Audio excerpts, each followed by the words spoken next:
Skylark Outdoors here, and I hope to see you on the mountain, and if I do, say hi. Today, we're reviewing the Nordica Enforcer 110 Free, which I've got right here. So I've got a season on this ski. I actually picked this up as a used ski in Tahoe. I wanted something that was a little bit better for the powder conditions out there.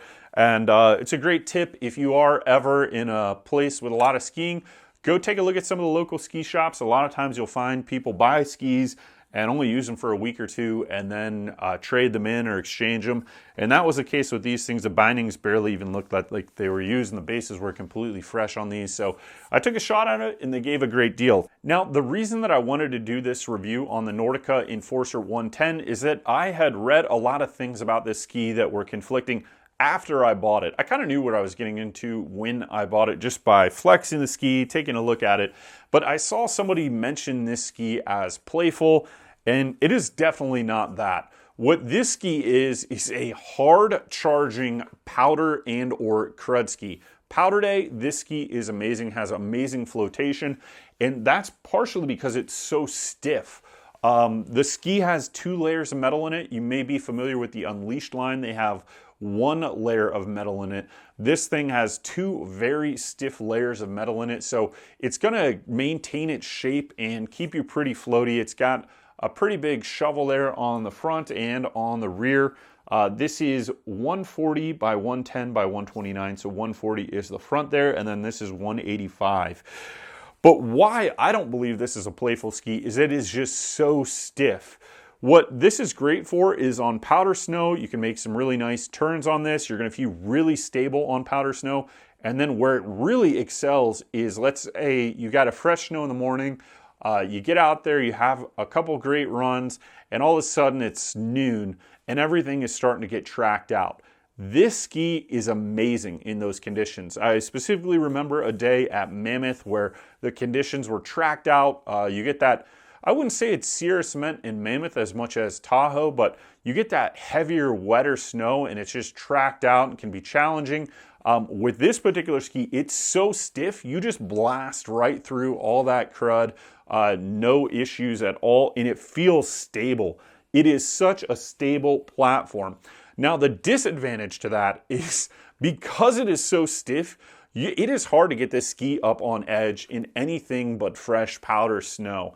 It is just so heavy, it's so stiff. I remember going from my 98 ski to this thing, and my legs, everything, I was just beat skiing this thing, getting it on edge in anything less than powder. In powder, it's fine because it kind of floats around pretty nice and you can kind of get it to where you want to go. But as soon as it's that tracked out crud, while you can ski through anything, you are going to be working hard for your turns with this ski because of the physical weight of it and the stiffness of it. Especially in icy conditions, I was at the top of kind of a windblown area, and that's where you got to watch out with this ski because you may have a traverse where it's windblown and icy. Getting on an edge on this thing is incredibly hard because it's so stiff that edge doesn't flex.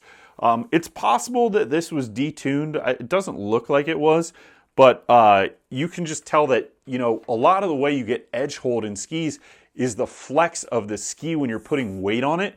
And that edge is kind of like digging down, or you're compressing the ski into the snow. Because this is so stiff, it's hard to get that edge in icy conditions. So you got to be aware of that with this ski. Now, another thing to note is that I did pick this up used. They mounted it forward of the recommended mounting point, probably almost 2 inches or 1.5 inches, which is really far forward.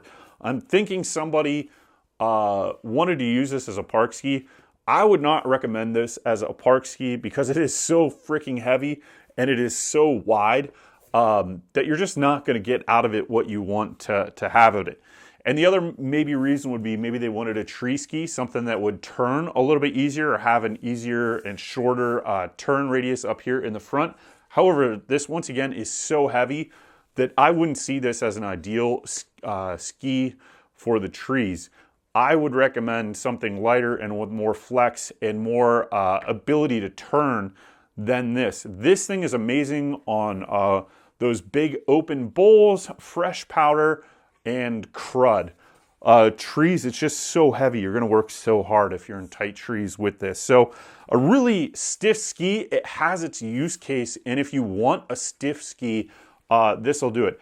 I'm 250 pounds and I would say a decently strong skier, and even this thing wore me out. However, if you are a very strong skier and you want something that can chop through any kind of crud, this is that ski. As well, it's going to give you good flotation in powder.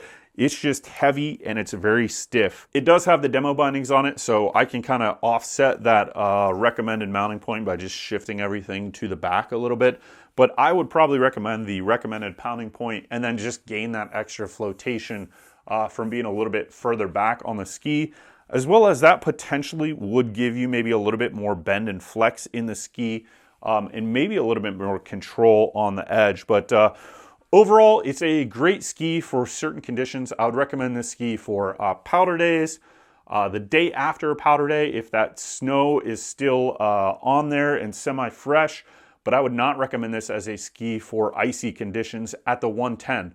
Now, once you go down to the smaller diameter or the smaller width Enforcers, you can flex those a little bit more, but the 110, this is a really stiff ski. And when they say free, I mean, it's meant for that crazy crud kind of stuff and hitting just variable powder or variable snow and charging right through it. What it's not meant for is groomers and or somewhere you've got compacted snow. It's just hard to get on an edge, and I definitely would not recommend this on ice. So that's my review of the Nordica Enforcer 110. This is the 186 length, super stiff ski, hard charger, 140 by 110 by 129. Hope you enjoyed, and we'll see you next time.